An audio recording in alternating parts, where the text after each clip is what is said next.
835 feet. Hey yo. This is the Fantasy Den, presented by Buffalo Boxing Club and Rotosurance. What's up, guys? Welcome back to the Fantasy Den. I'm your host, Josh, and I'm here with Tom. We just finished up Week 14's games. We're going to talk about those and the performances we saw. Hopefully, you're still in your playoffs, going into what should be for most leagues, the semifinals, which will be Week 15. There were some good performances this week. There were some guys who really let a lot of teams down. Late scratches like OBJ, things of that nature. We're going to get into that in a minute. But first, let's talk about some important notes that are going to have a big effect on these coming games. Melvin Gordon for the Chargers got a limited practice in today, battling that knee injury. They play Thursday night against the Chiefs, so this is a good sign. It's very encouraging. Obviously, you want to see him out there a little bit. If he plays, I think you have to expect that he might not play a full workload, obviously. So that's going to be something to keep an eye on the rest of the week.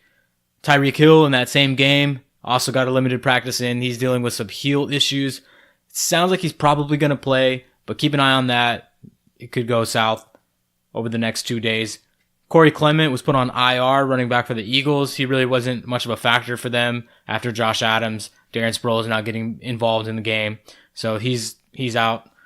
Isaiah Crowell and the rest of the Jets running backs are all hurt right now. Crowell in a walking boot. Elijah McGuire has an ankle injury. Trenton Cannon has a toe injury. So hard to say what the severity is of these guys like McGuire and Cannon. If Crowell sits, who would be the guy that you want, Tom, if both of these guys are healthy? Elijah McGuire or Trenton Cannon?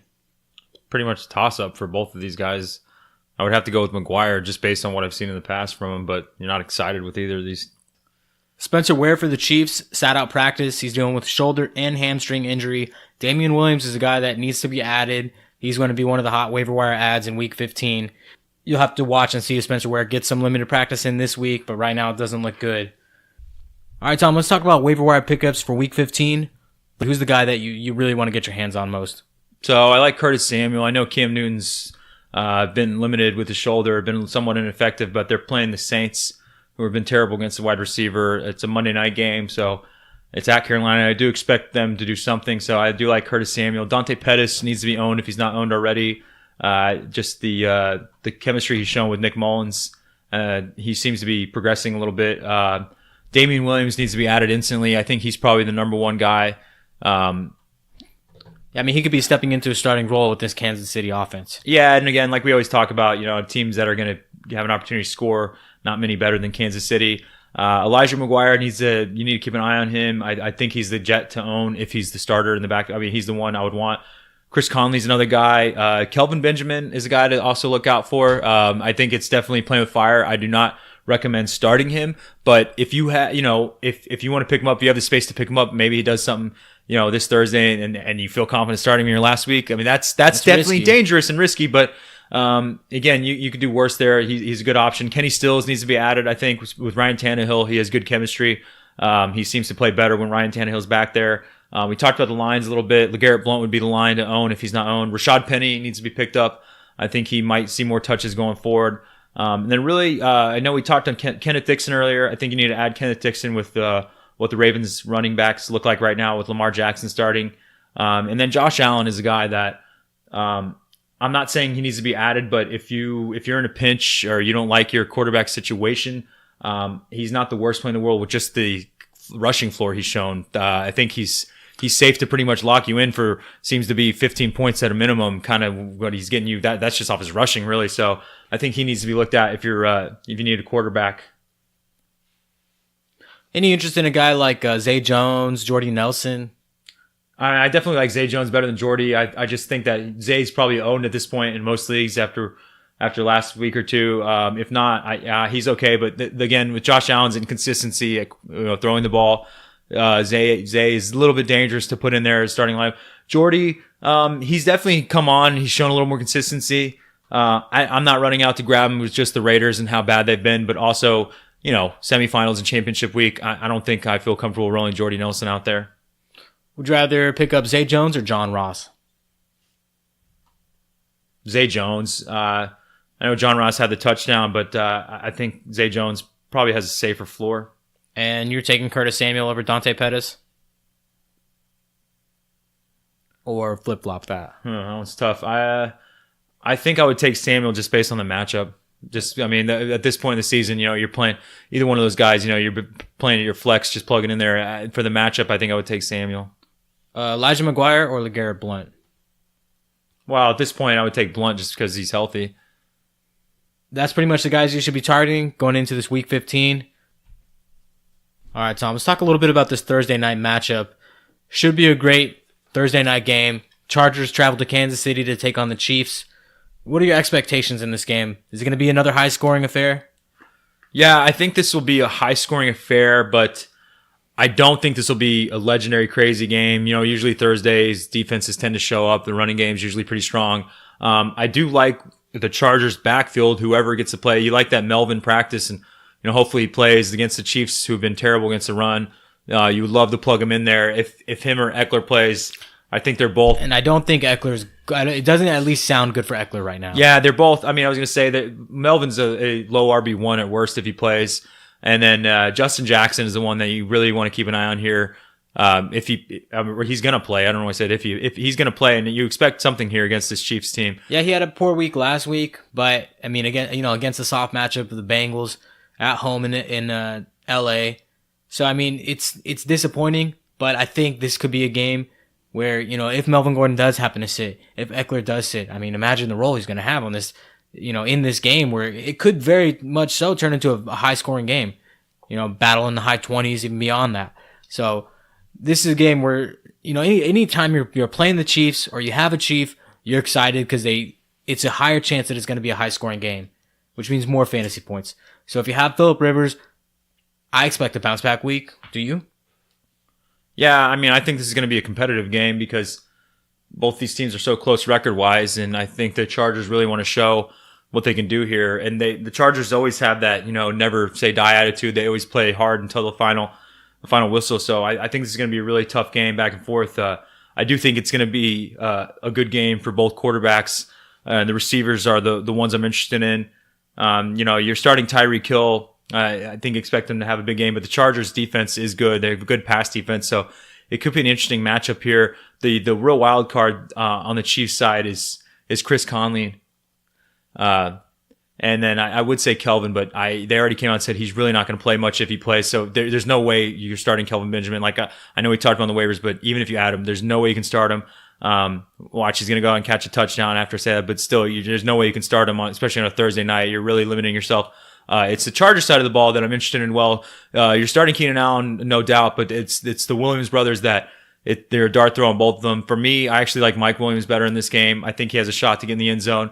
It should be a kind of a back and forth affair. So we'll see. But yeah, the receivers and all, and on both sides, I expect this to be a pretty good game for all receivers. Melvin Gordon, we expect maybe a low RB1 day, high RB2 day, depending on his workload. What about for the running backs in Kansas City? What kind of day can people expect to have from them? Yeah, I talked about it earlier with where I think both these guys are safe RB2s. I really don't expect more than a mid RB2 type day, but I think both these guys are safe to put in your lineup. Well, I say both of them. What I mean is Spencer Ware. Either or. I mean Spencer Ware. I expect him to get the bulk. And I think what he's shown you so far, he's pretty much a safe play, plug and play RB2. I would be really excited about Damian Williams if Ware was to sit and they weren't playing the Chargers. I like Damian Williams' build, his speed. I think he could fit in well with this fast-paced offense that Andy Reid and Pat Mahomes like to run. But them playing the Chargers makes me a little more nervous. They are playing in KC. But if Ware sits this game, I'm not going to be shocked if Damian Williams has a big day, a 15-point plus day. I agree with you. I don't know how big of a day, but I think he's safe to put in as an RB2. Like I said, with Ware, Travis Kelce should be interesting to see. The Chargers have only given up 4 touchdowns on the season to tight end, so it'll be an interesting matchup. There's no way you're sitting Travis Kelce. Yeah, I'm not sure there's any team that can stop Travis Kelce. Yeah, I agree with you. I don't think he's going to have a monster day here, but that being said, 70 yards and a touchdown, I don't think he's out of his reach, and if he does that, the chance he's the number 1 tight end on the week. It's going to be a fun game to watch. These guys are battling for the AFC right now. They both need this win. Yeah, it's a huge game. Rivers or Mahomes, who has a better fantasy day? I actually think Rivers has a bigger game here.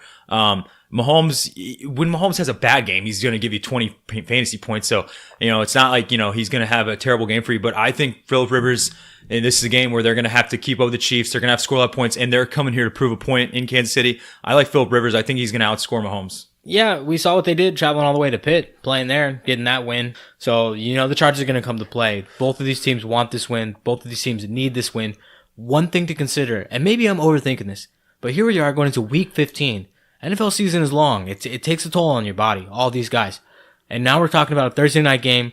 Obviously, it's a short week. Both of these teams just playing Sunday. So I wonder if you're going to see that affect the offenses in this game or the defenses and see them slow down a little bit. Usually what you see on Thursdays is, usually the home team tends to play better, but also the defenses in the running game usually come out. Maybe now that has something to do with it. Teams are a little tired, a little sluggish.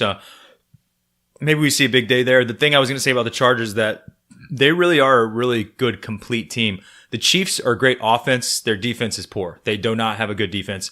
The Chargers have a good offense, or great offense, and they have a great defense as well. Derwin James is really, really stud rookie. Bosa coming back, helping out the line. They have a strong secondary with Casey Hayward at corner. They have a really complete team. So this should be a really, really interesting matchups. But I like the Chargers a lot. I just think it'll be interesting to see this game play out because, like you said, it's a huge game, Thursday night game. The Chargers are at Kansas City. They want to go in there and get the win. So this should be a really, really good, interesting matchup and one of the better Thursday night games, I think. All right, Tom, let's talk about some of these quarterbacks from this week. I mean, to me, the biggest letdown had to be Kirk Cousins and Cam Newton. They both played very, very poor. I mean, Cam Newton, at least you have the fact that he's dealing with the shoulder injury. So it kind of made sense. It still hurt your team, obviously. Threw for 265 yards, no touchdowns and a pick. Only ran for 23 yards. I don't expect him to be running much if he's dealing with a shoulder injury. Yeah, the Newton one hurts a lot. I mean, I know a lot of people were counting on Cam Newton, and past couple games, he's kind of fallen off. I know the shoulder injury is affecting him, and some people were nervous about him. The thing with him is even when he plays bad, he still gives you a pretty good floor. This obviously wasn't a good game for him. The only thing I can say for him, though, is they had 3 goal line carries. McCaffrey got all of those touchdowns, and so those are, in the past, you're used to Newton maybe running one of those in, tossing a short one to Olsen or Funch or somebody like that. I mean, so he was on the goal line, which what you want from anybody, any player in fantasy, but especially a guy like Newton who can run those in. So he didn't run any of them in. McCaffrey got them, and, it hurts. The Kirk Cousins one hurts, but, really with Kirk Cousins, he just hasn't been that great all season. And I think that Seattle's defense is better than people give them credit for. And I still think that Seattle is one of the top, 3 toughest places. Off the top of my head, I would say Seattle, New England, and maybe KC with the noise. I'm not sure. I'm trying to think of the tough stadiums, but Seattle's up there. So it's not an easy match, but he just really hasn't been great this season. The Vikings started hot. They're on a slide. They're on a big time slide right now. So I don't know. The Vikings, you're worried if you own Kirk Cousins. I mean, I'd be looking for options. Yeah, it's surprising with Dalvin Cook, getting healthier, playing better. You would think that the team would be, having more success than they are right now. So it's kind of a head scratcher right there. Kirk Cousins, as you mentioned before, he just really hasn't been the guy that they went out and paid. I mean, he started off the season hot with Thielen, good connection there. But, I mean, he really fell apart in this game. Bad performance there. On the bright side of quarterbacks, there was some good plays here. Tom Brady put in surprising performance, 358 yards, 3 touchdowns. So he was actually the top scorer in 4-point per passing touchdown leagues. Great to see that. Dak Prescott coming on hot this week, 455 yards, 3 touchdowns. He did throw 2 picks and had the fumble. So ball security is definitely an issue with Dak Prescott right now. He leads the league in fumbles. It's not encouraging to see. But Amari Cooper has come on in a big, big way. He has proved that he was worth every bit of that trade, and he really won that game for the Cowboys. And most of these stats that Dak has, you can attribute to mainly Cooper. Yeah, 3 touchdowns. Cooper caught all 3, had the game winner. Brady was a huge game. I had him as my sit of the week. It was a horrible call by me. He absolutely tore it up at Miami. He looked great out there. He looked different than he has most of the season, honestly. He looked really, really sharp. And that was a crazy game. Miami won it at the end with that lateral play. It was just a wild game. The same thing with the Cowboys game. There's a lot of good finishes this week and a lot of good games. Like you said, Cooper, I think it's obvious at this point the Cowboys won that trade. And, really the future looks bright for the Cowboys. Dak, I'm not sure what to say about Dak. I think that it's safe to say he's a limited quarterback. I think people can see that. I think they can win with him because the defense they have, and then the Elliott, to ride Elliott. So the Cowboys have a good nucleus with Elliott, Dak, and Cooper. And this season, if you have Cooper, you're lucky. Keep riding him because he obviously started the season really, really slow and poor. Ever since he got on the Cowboys, he's turning it on. So hopefully you see more of that from Cooper and the Cowboys. Some of these other quarterbacks pretty much played like you expected them to. Not a great day, not a bad day. Aaron Rodgers, Matt Ryan, Andrew Luck, all these guys right around 20 points, Ben Roethlisberger. So they had good performances. They definitely didn't kill you in your league, but they didn't exactly blow the lid off. But I mean, it's a low-scoring week. Like when you get quarterbacks, we're dealing with 4-point per passing league, so these scores are a little lower than guys in 6-point per passing. But these aren't good scores. I mean, the high guy is 26 on the week. That's really not that much. And these other guys, Matt Ryan, Aaron Rodgers, Eli Roethlisberger, they're all 19 to 20. Jameis right there, Lamar Jackson. Yeah, that's not great. Drew Brees had a poor game, 13 points. And Drew Brees is really starting to kind of slide the past 2 or 3 games where he's really kind of fallen off the Saints offense as a whole. It's not really like their running backs are taking over. They're kind of stalling out a little bit. So we'll see what happens with them going forward. They have a tough matchup next Monday night at Carolina. It could be tough because it's at Carolina. If they were in New Orleans, I think the Saints would be fine. It makes it interesting, though, so we'll see what goes on there. And then Mayfield, he started off hot, thought he was going to have a big game. He only ended up 238 yards and a touchdown. So yeah, he had that beautiful touchdown. He just chunked that one to the end zone, caught Landry. Landry had a big day as well here, so that was encouraging to see. If you've been a Landry owner, he's been a nightmare to own this season. Really has been underwhelming all through the season. But here we come, week 14, week 1 of your playoffs, and he had a huge day, so that was good to see. Other disappointing performances, Phillip Rivers. Team's been playing red hot, coming off a big win in Pittsburgh against the Steelers.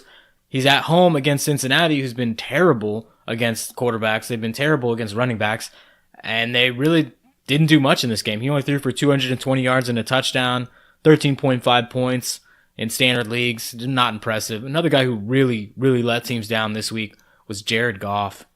Absolutely terrible game for him. He actually finished with a negative score, which is unheard of. The Bears were all over him in this game. They really were all over the Rams. Gurley had a bad day. So if you were a Gurley owner and you made it out of this game, then you should feel better. I expect them to bounce back in a big way. They get the Eagles at home in LA. Yeah, looking at it at first, you think it's tough because the Eagles' run defense, you'd think is pretty good, the reputation of their defense, but over the last 4 weeks, they're the second worst against the running back in the league. Over the last 4 weeks, only Redskins have given up more rushing yards than the Eagles. So I think Gurley could have a bounce-back game. All right, let's talk about some running backs, Tom. Derrick Henry, absolute monster game. I mean, you don't see too many games like this from any running back, but huge surprise coming from a guy like this, Derrick Henry. 238 yards, 4 touchdowns.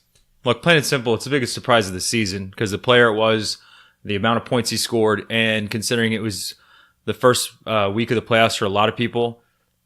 That being said, I sincerely doubt that many playoff teams had Derrick Henry on their team, and even less started him. So if you're one of the few lucky teams, or unlucky, however you want to look at that, by having Henry all season, and you plugged him in there because you didn't have better options, and you won your game, and you moved on to the playoffs, it's an all-time legendary game.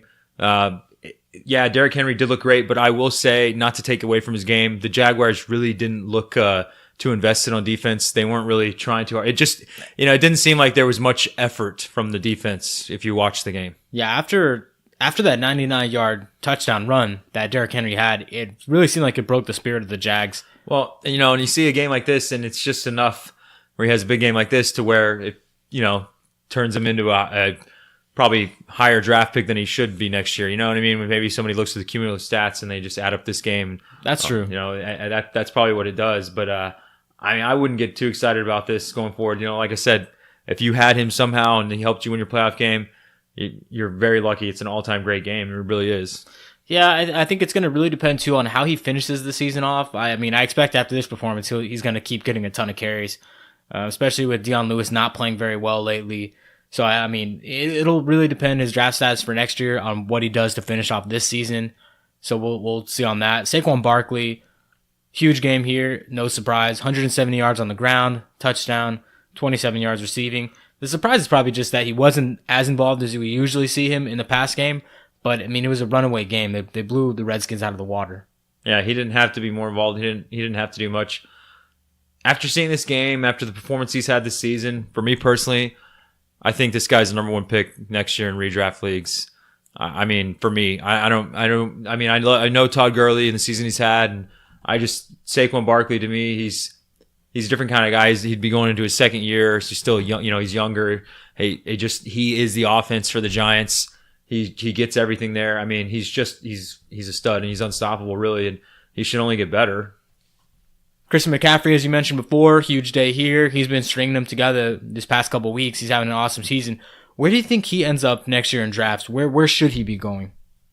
I think he should be going in the top 5. I mean, and now maybe that's number 5, but it should be these 5 players: Saquon Barkley, Todd Gurley, Zeke Elliott, Alvin Kamara, and then Christian McCaffrey, Melvin Gordon are 5, 6. You see those should be the top 6 picks in my opinion, and we'll see how it ends up. But I think I'd probably take him at 5 or 6. Kind of depending on. I'd probably take Melvin Gordon over him, so he's probably the 6th spot. But I mean, I think Christian McCaffrey should be a top 10 pick at worst next season. Just like we said with Saquon, he's the Panthers' engine, and the thing with the Panthers is, I mean, he really is going to get everything out of the backfield. I know Saquon, we talked about it too, but man, like Christian McCaffrey pretty much is their first and second option. A couple other guys I want to throw at you. You tell me if you think these guys are top 10 running backs next year or should be drafted in top 10. Aaron Jones, Nick Chubb, James Conner. I'll put Nick Chubb up there. I think Jones and James Conner are more in that next tier. Probably those number 1, number 2 type backs, however you want to say it, are the low number ones. For me, I gotta see these guys do it again next year. I do like their talent, both of them, Jones and Conner, but I want to see them be a little more consistent. And then Chubb, to me, is just, I think he's uber talented. He's a guy that I've liked since college. I just believe in his talent. The way the offense is running in Cleveland, where it's him and Baker now, they're on the upswing. He's definitely got a lot of opportunities, and he's the number 1 stud over there. He's proven that already through his rookie season. Yeah, so. He's extremely efficient with his touches. You got to give him that. He has a nose for the end zone. I think he's on another talent level than these other guys. Not to say, these guys are scrubs by any means like that, but I mean, I think Nick Chubb is up in that, probably after next season, people will be talking about him with those other backs, those Zeke Elliott's, those Melvin Gordon types. And I think, too, people have to give credit to this Cleveland offensive line, because even when Carlos Hyde was the guy here, he was having some good games at the beginning of the season, too. I mean, no question Nick Chubb is far and away more talented than Carlos Hyde, but I think you have to attribute some of the success to that offensive line. But Chubb, he's a guy who can get those yards and get that touchdown for you. I like him next year as a late round 1 running back. Yeah, I was gonna say. I mean, I would say he should be in the top 15 picks guaranteed. And Dalvin Cook, that's gonna be a real question mark for next season. Again, a lot like we were talking about with Derrick Henry. How does he finish off the season? The positive that he'll have, and the tricky thing will be, is that we know he's gonna be healthier. Barring a setback, an unforeseen setback. Yeah, I mean, the thing with Dalvin Cook is that he's got a lot of talent. When you see him out there on the field, the 2 things that stick out to me is he's extremely fast. He's got breakaway speed. Like, he can change into that next gear and get away from people. The other thing is he's an underrated pass catcher. He is great catching the ball. Like, he has a legit great pair of hands. So I think going into next year, I'm actually excited about Cook because I think people might be scared off him a little bit. So I think you might get value there. I still think there's no way he makes it probably out of middle of 3rd round. I mean, you'd probably be lucky to even get him that late. So I don't think he's going to be somewhat of value, but he's not going to drop that much. But I'm excited to get Cook because I think coming in next season, getting a fully healthy offseason, getting ready for the season, and maybe the Vikings are a little more on the same page, having Kirk Cousins there, getting used to it, having Thielen and Diggs there, a whole offseason under their belts again for the team to kind of gain the chemistry. I like Cook. He should be, kind of like, I feel like I've been saying this whole episode, but kind of like McCaffrey's the engine for the Carolina Panthers. Barkley's the engine over there. I mean, he can be that for the Vikings. He can be that guy who's a real difference maker out of the backfield. They just got to get him involved and make sure he's healthy and ready to go.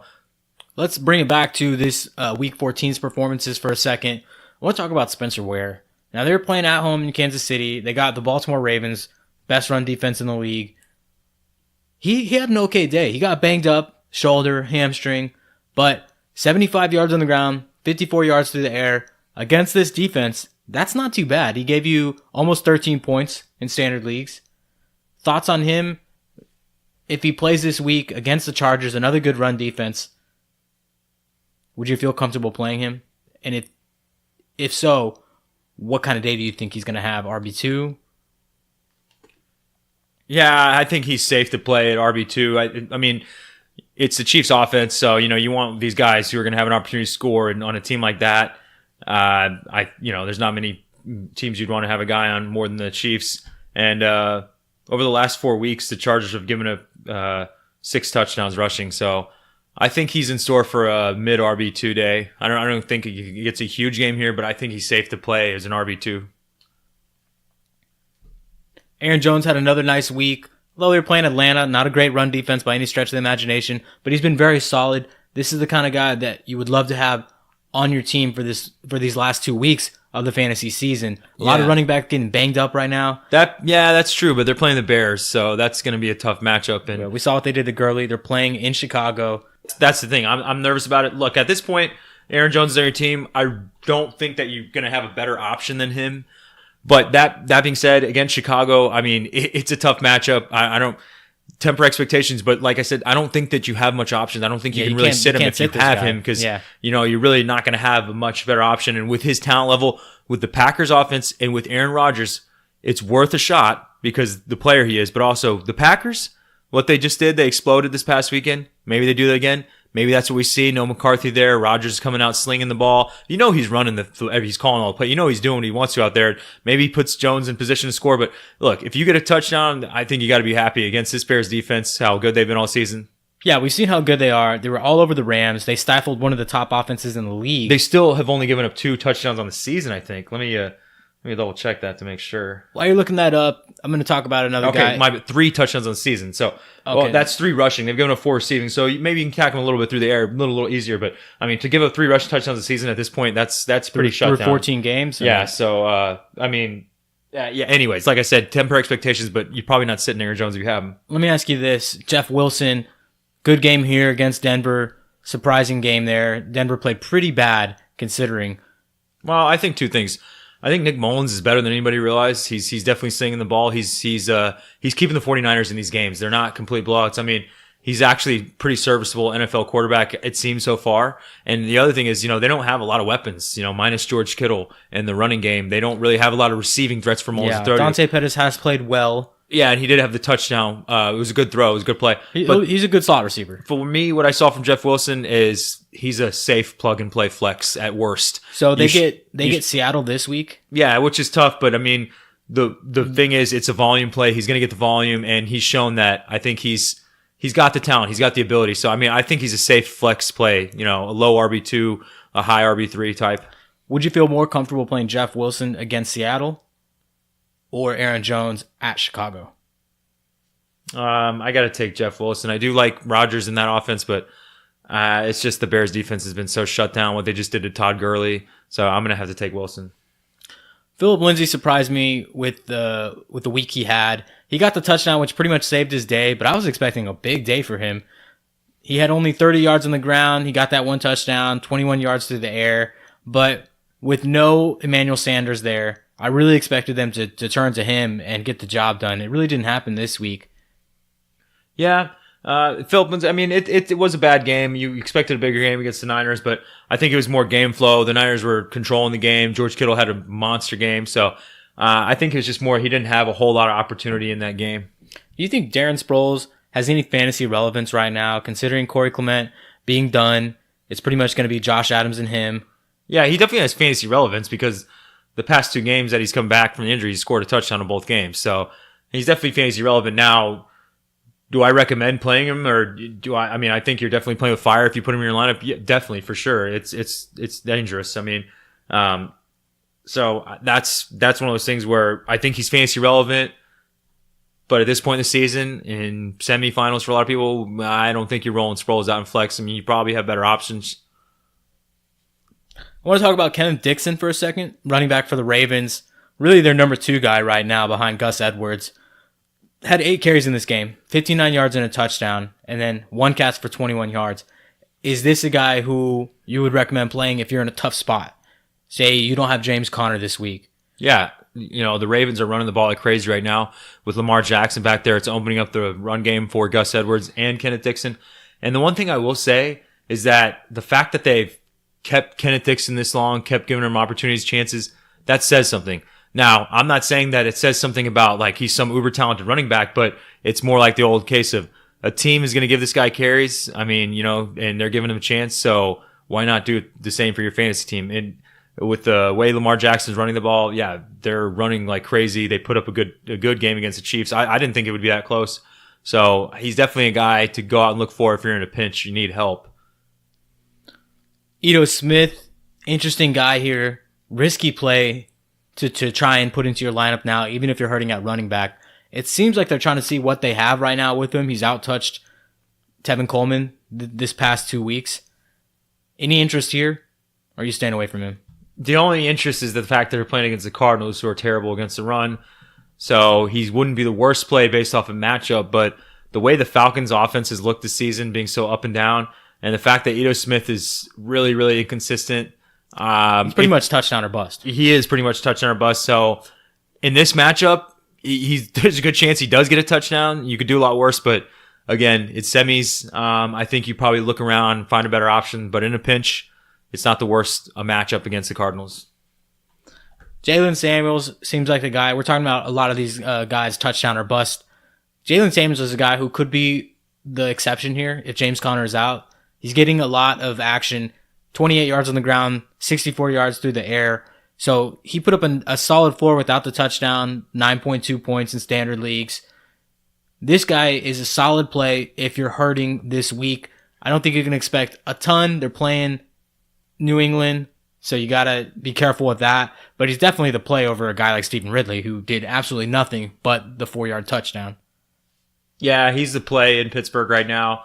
You mentioned it. The fact that they're going against New England, New England's run defense is pretty stout, but they're in Pittsburgh, so that helps. I think this game should be interesting, but I don't like him that much. I do like the receivers in this game. I think it's going to be a high-scoring shootout. I mean, think about it. The Steelers on a slide. They need to win. They're at home. After what happened to the Patriots at the Dolphins, one of the most heartbreaking losses of all time, to be honest. I mean, really, think about the way they lost that game. You don't see too many games finish like that. That's on a lateral, crazy play like that. That takes it out of you. So these teams, they're both coming in. They're playing each other. I think, it should be a firework type game, in my opinion. So I don't think it's going to be a huge run game. He'll have some opportunities here and there, but I don't expect him to have a huge game. But like you said, he's definitely a better play than Ridley, and he's not, on that Steelers offense, you could do a lot worse. One guy who really disappointed this week was David Johnson. 6.1 points in standard leagues, 49 yards on the ground, 12 yards through the air, touched the ball 15 times. What do you make of this guy? The past 3 weeks, he hasn't topped 10 points. He hasn't topped 8 points. What do people do with David Johnson right now in the most pivotal week of fantasy? Well, there's nothing you can do. You're down in the last 2 weeks. You can't sit him, obviously. I know a lot of people, I was one of them, were hyping up David Johnson for his stretch run, how good his matchups were, his schedule. And I thought he would have some big games. He did have some big games earlier in this run, but he really hasn't done much. Like you said, the past 3 games have all been under, he hasn't hit at least even 10 points. So it's been really bad. He's at Atlanta, and then he finishes at home against the Rams. 2 matchups that Atlanta, you think that he can get going there, but at Atlanta, they could start scoring. So maybe the Cardinals get behind on that offense. Can't really play, catch up with them with Josh Rosen where he's at right now. So it's nervous. David Johnson, I don't expect big games from him his last 2 games, but you're kind of stuck with him at this point. If you made it this far in the playoffs with him, congratulations. But yeah, there's really nowhere you can go right now. You got to play him. What do you do with a guy like David Johnson coming into next year's draft? It's been pretty much a lost season. Rookie quarterback, change of guard at the offensive coordinator. Well, here's what you do. You hope that the Cardinals get better, which they should, after Rosen gets a trial by fire year. Christian Kirk has a year under his belt. He comes back. Maybe Larry Fitz is there for one more year, kind of get a steady veteran leadership. What they really need help on is they need more receiving threats, and they need offensive line upgrade. They need an offensive line there because that's really what's hurting the Cardinals. Josh Rosen's under a lot of pressure. He's definitely made some mistakes. He looks shaky back there at times, but guy's a rookie. Like I said, he's got thrown right into it. And I mean, the Cardinals line, they're not great. Like you talked about Cleveland earlier, they have a good offensive line. You know, you don't hear about their line at all, but you know, they keep Baker pretty clean and they open some holes up for Chubb. I mean, they got a pretty good offensive line in Cleveland. And Arizona, it's the opposite. You know, they can't get the run game going. They can't protect Josh Rosen. So Arizona, you know, hopefully they focus on the offensive line and add some weapons for Rosen. But next year, it's going to be tricky with David Johnson. But I think if he's sitting there at the right position, he could be a steal. Yeah, I mean, we know what his talent is. We know what his potential is. Is this guy, you think, in the top 10 next year, drafted from the RB position? No, I think he's going to be right on the outside, more like 10 to 15. And Josh Rosen, do you think that he can play? Think he can hang in the NFL? Get that line upgraded? You think he's got the talent, the chops to stick around for a while? I think he does. I've thought that since he played at UCLA because I think he has enough physical skill, but I think what separates him is his mental game. I think he is a smart guy. Nowadays, it's too. I don't want to be too quick to write off anybody because after I saw Jared Goff's rookie year, I thought he was one of the all-time NFL busts. How bad he looked, and then he completely changed his game. So I think Byron Leftwich being there helps the Cardinals. I think they need to keep him as a coordinator. I think that's, you know, the continuity of having a guy with a young quarterback growing with him, learning the playbook and the lingo and the language and all that is only going to help Rosen. And like I said, you know, they add a couple more pieces. I think they can be all right. I wouldn't expect a huge leap forward, but I mean, I think Josh Rosen can play in the NFL.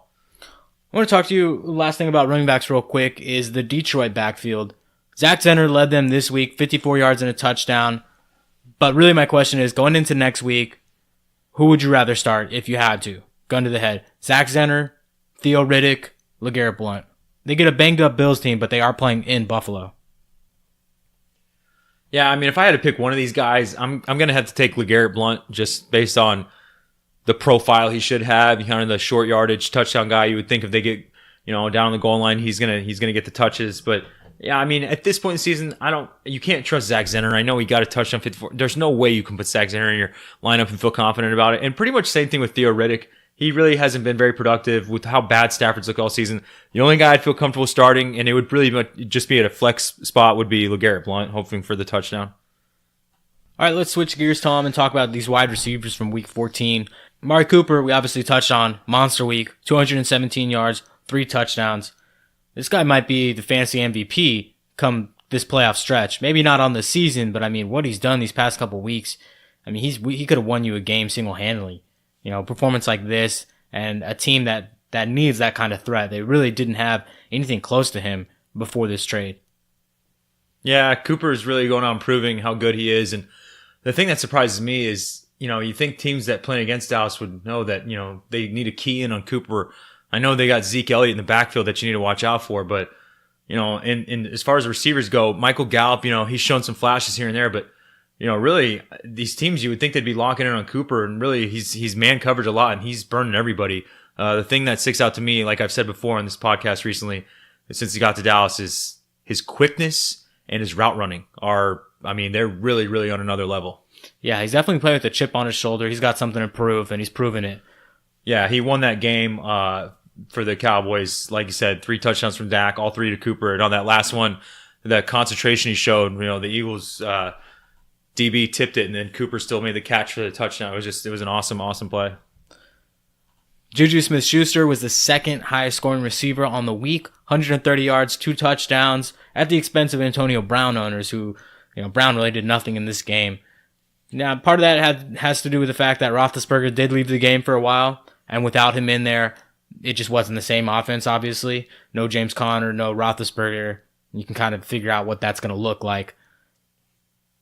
Yeah, look, I talked about it way back in our wide receiver preview episode when we were talking about rankings and this and that. I had Juju as my breakout of the year. I thought he would finish in the top 15 receivers.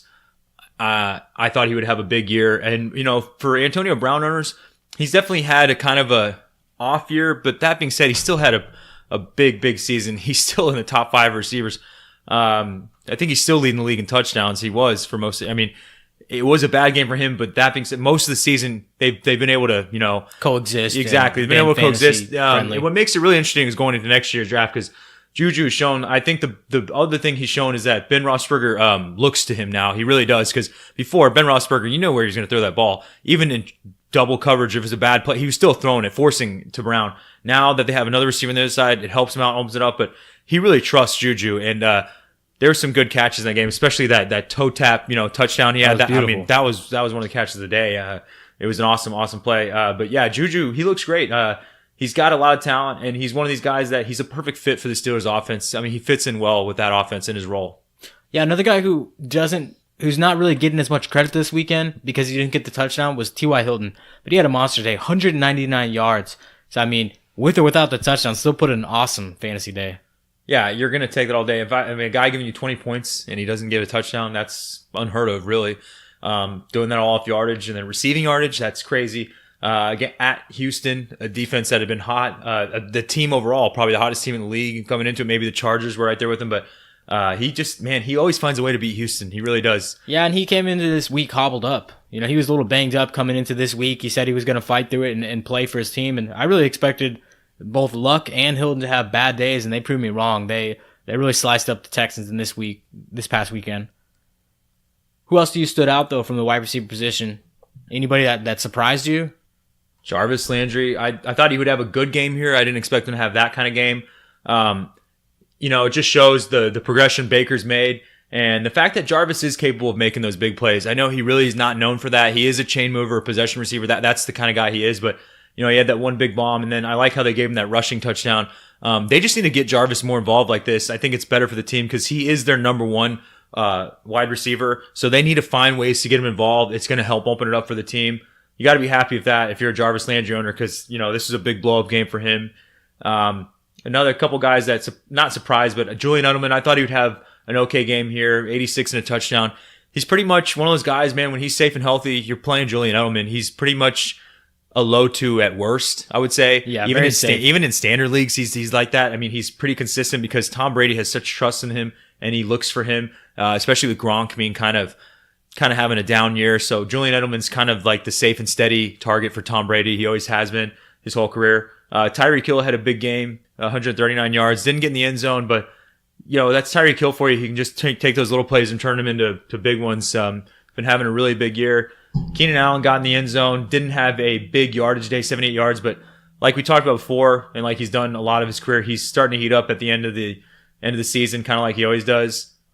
He has 5 straight games with a touchdown, which is awesome. You're going to take that every single week from your receiver. And so he's really, really started to turn it up and heat up. They're at Kansas City. You think he's going to have a big one there. And then they finish at home against Baltimore. So that's a tough matchup. It's a tough matchup. The fact that they're at home, you like that. And the targets he sees, you're not going to sit him in that match, but it's definitely a tough one. But you love seeing this from Keenan Allen because he's really turning it on. I mean, 5 straight games with a touchdown, like I said, you're taking that from any player anytime. And this is the kind of guy you don't really expect him to get that kind of numbers. He's never been the biggest touchdown player, Yeah, and just to touch a little bit more about how you mentioned he heats up in the second half of the season. From week 1 through week 7, 1 touchdown on the season, 1 game over 100 yards, 2 games in fantasy in double digits.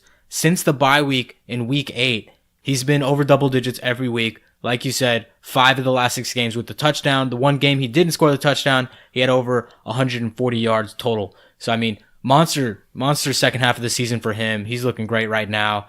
As you mentioned, the Baltimore Ravens matchup to finish off the season doesn't encourage you, but you can't sit a guy like this and what he means to the Chargers and Phillip Rivers. Alshon Jeffrey, 50 yards and a touchdown against the Cowboys. What do you make of him? He's really slowed down. He really hasn't been that great this season. Had a couple good games early on in the season, but this is his first game over double digits since week 7. Yeah, the Eagles are desperate right now. They're going against the Rams, and they finish at home against Houston. The Rams have been bad against receiver all year. After what T.Y. did to Houston, I think you're starting Alshon. He's obviously kind of a touchdown or bust sort of receiver. You need to get in the end zone. He's really not going to give you those big yardage, but his matchups aren't that bad. And the way the Eagles need to win their games, I think they'll be looking to him. So I think he is okay to play more as a wide receiver too. Kind of an off week for the Saints, as you mentioned. Bad week for Drew Brees. Michael Thomas only had 98 yards in this game. Still, no-brainer, firing him up. A lot like Antonio Brown. You gotta continue to play these guys. They got you to the playoffs. You gotta stick by them. Somebody who's performed, who really hasn't seemed to have had a bad week all season, is Devontae Adams. This guy is the picture of consistency. He seems to always get a touchdown. He's obviously Aaron Rodgers' guy. Yeah, we've talked about it before. I think he's probably the most underrated number one receiver in real life and in fantasy. Nobody really talks about him, but yeah, you want to talk about consistency. He has one single digit game on the season, and that was 81 yards, so that's still not a bad game.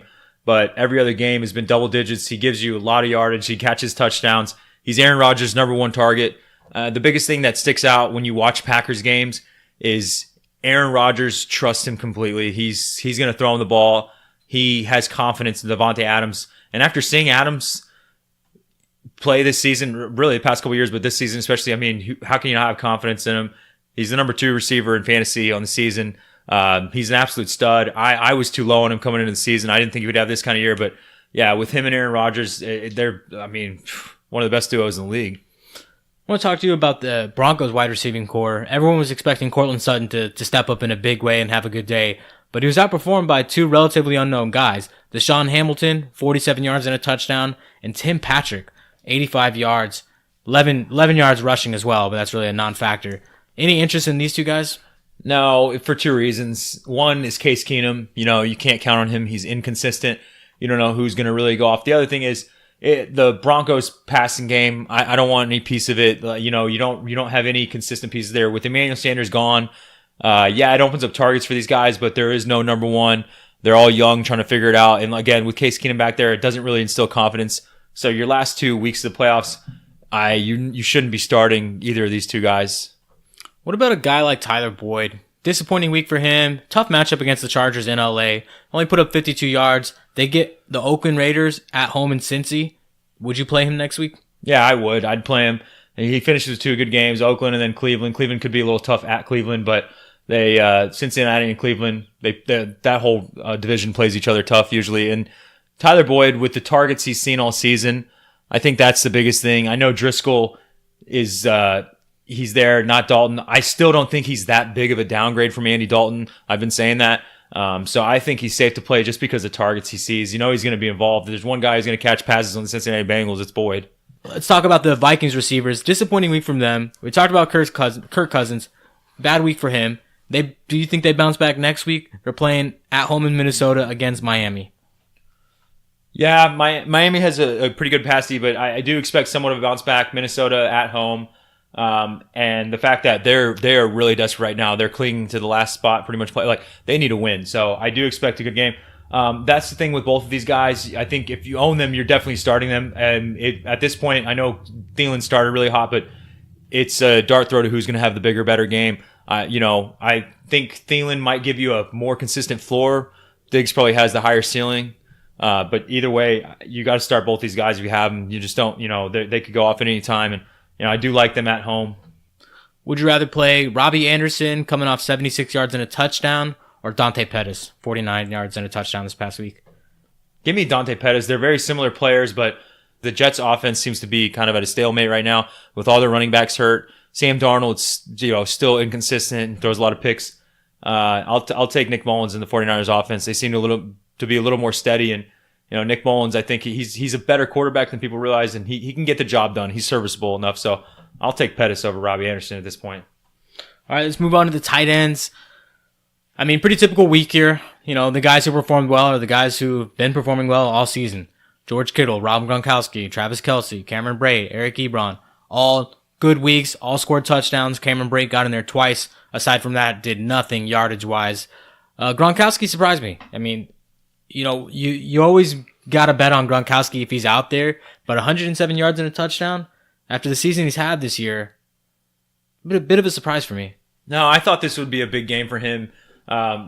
Against the Dolphins, he seems to play pretty well, and I figured in this game that if anybody got going, it would be Gronkowski. I didn't expect a big game from really anybody else. I thought Michelle and Gronkowski would kind of carry the Patriots, so Gronk looking like old Gronk in this game. And then George Kittle with a crazy game, 210 yards and a touchdown. Almost broke the single game receiving record for tight end at 215. Shannon Sharp has it. But George Kittle, he's pretty much solidified his spot, I think, in next year's draft. It's got to be, I think, Kelce, Ertz, and then Kittle. If I'm thinking tight end, because I know Gronk, he's always has a touchdown potential and he's a talented guy, but at this point in his career with the injuries, and Kittle is a young, athletic guy on a 49ers team that whether it's Mullins or Garoppolo, which it will be Garoppolo once he's healthy, he still doesn't, there's no drop up there. So I think he's pretty quarterback proof. He's shown how athletic he is. If you have George Kittle this season, you're riding the wave. You're lucky because all the points have been given you. But yeah, I think he solidified his spot as the third tight end. And, really, honestly, you could probably argue taking him over Ertz because of his athletic potential. You can make an argument there. Ertz is the more consistent, going to give you, Ertz is put it like this. Ertz is definitely a safer PPR play with all the targets he sees, and he's going to give you a safe floor. But Kittle's ceiling is way higher than Zach Ertz. Yeah, I would have to agree with that. And I agree with the Gronkowski take. I mean, the injuries have just piled up. You're starting to see he's slowing down. He's definitely slowing down. I mean, we've seen him take time off in previous seasons, but not like this year. And when he's played, he just really doesn't look like the same guy. Well, it's that, and also besides this last game in Miami, Brady really hasn't had a real big season. It's been kind of mediocre by his standards, kind of subpar, not really the classic Brady season. So I think also that factors into it a little bit in terms of Gronk. Another guy who I think people were questioning, is he just hot right now? Is he for real? Was Eric Ebron. Well, he's got 12 touchdowns on the year. Yeah, I think people stopped questioning that a long time ago because of what he's done all season. He's been the Colts' most consistent red zone threat. Andrew Luck obviously loves throwing him, and he definitely trusts him. And for whatever reason, man, this happens with guys, and not only NFL, but NBA, MLB. You could argue other sports, but NFL, it seems to happen more than other sports. When they get a change of scenery, something happens, man. I don't know if it's extra motivation or what, but that's all it took for Eric Ebron to change the scenery to really show you the talent he has. Because, yeah, this guy has been on fire all season, and he really is the Colts' number one red zone threat, regardless of who else is out there. So, if you have Ebron, you're really happy about it going forward. He's really proven this season how valuable he is at the tight end position. For people hunting for a tight end right now, is there anybody out there that you would recommend? I like Ian Thomas to the Panthers, mainly because Cam seems to throw to his tight end regardless of who's there. He put up 77 yards this past weekend. That was on 9 of 11 targets. So he's seeing the targets. He's catching the ball. He's giving you the yardage. And on the Panthers offense, there's always a chance for those guys to get in the end zone, their tight ends, because, like I said, Cam seems to throw to them down there. Other than Funchess, they don't have a true, big red zone, big body threat. So I do like Ian Thomas. I like Mark Andrews' talent, the tight end from Baltimore. With Lamar Jackson back there, it's kind of one of those things where I look at him, yeah, he's sort of the safety valve, but Lamar Jackson just isn't really that polish of a passer yet, so he's really not, there's not enough consistency there, but I do like Mark Andrews' talent going forward. Another guy who's caught my eye lately has been Blake Jarwin, the tight end for the Dallas Cowboys. Now, I don't expect him to really be a go-to fantasy guy, but if you're up against the wall and you have to, you say Ian Thomas is gone, all these other guys are gone, that might be a guy I look at. I mean, he's looked good when he gets the ball in his hands. He's athletic. He's got an opportunity here on this Dallas Cowboys team that really doesn't have much aside from Zeke and Amari. Very, very desperate tight end play. From what I see from Jarwin is, I'm not, in fantasy, I'm not going to touch him, but in real life, he's shown that I think he has the talent. He could be the starting tight end in Dallas. In my opinion, he already looks better than Jeff Swaim ever did. He just looks more athletic and faster. So I agree with you. In real life, he looks like a serviceable tight end. I think he could be the starter in Dallas. But in fantasy, I think you should stay away. There's probably better options. I know it's a thin position, but I'd be looking elsewhere. He's probably not going to get you touchdown at a touchdown or bust type position. The one guy I was going to touch on that people need to keep an eye on is Vernon Davis. Jordan Reed might not play the rest of the year. He's got the toe injury. He had, always has these nagging injuries. The fact that they're out of contention now, and the fact that really they don't have a QB. I guess Josh Johnson's going to be the starter going forward, but they don't have a lot to play for. I'd be surprised if Jordan Reed comes back this season. So I think Vernon Davis is going to be there. And Vernon Davis, when he starts and he's the starter, he's actually, usually a pretty serviceable tight end. So if I was looking for somebody in a pinch, I'd probably be trying to target Vernon Davis. That's a good move. I like that pick a lot, actually. Two guys who, we talk about this position being touchdown or bust. Two guys who got touchdowns this week, and I'm asking you, trust them? Was it fluky? Derek Carrier, tight end in Oakland, second tight end to Jared Cook. Dallas Goedert, second tight end in Philly.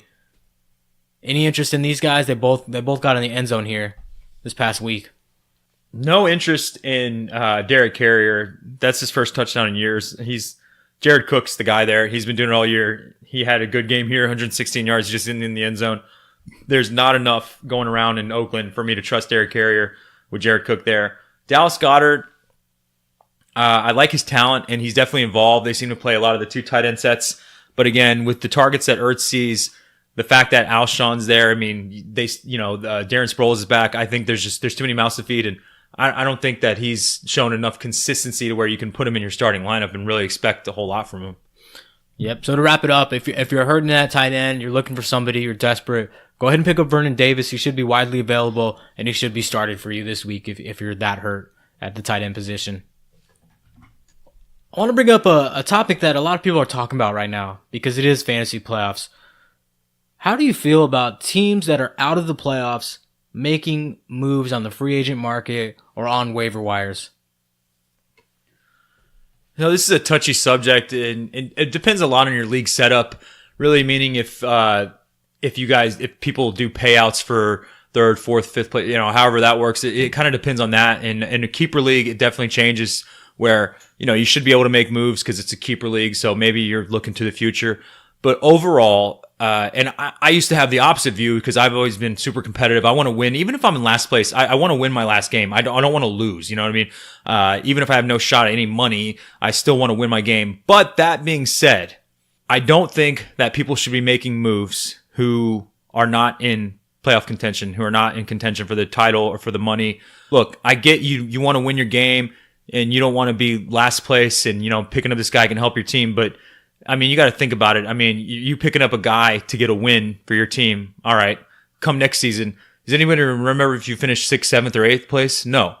But people are going to remember who won the title and who lost. And do you really want to be that guy who took a guy from, somebody in playoff title contention? I just think it's one of those things where it kind of comes down to fantasy etiquette. I know a lot of people argue. The argument is, well, if you're going to do that, then you need to set something up in the beginning of the season where guys, there's rules against picking them up. And I get that, but I guess at the end of the day is, most people have been playing fantasy for a while, experienced players.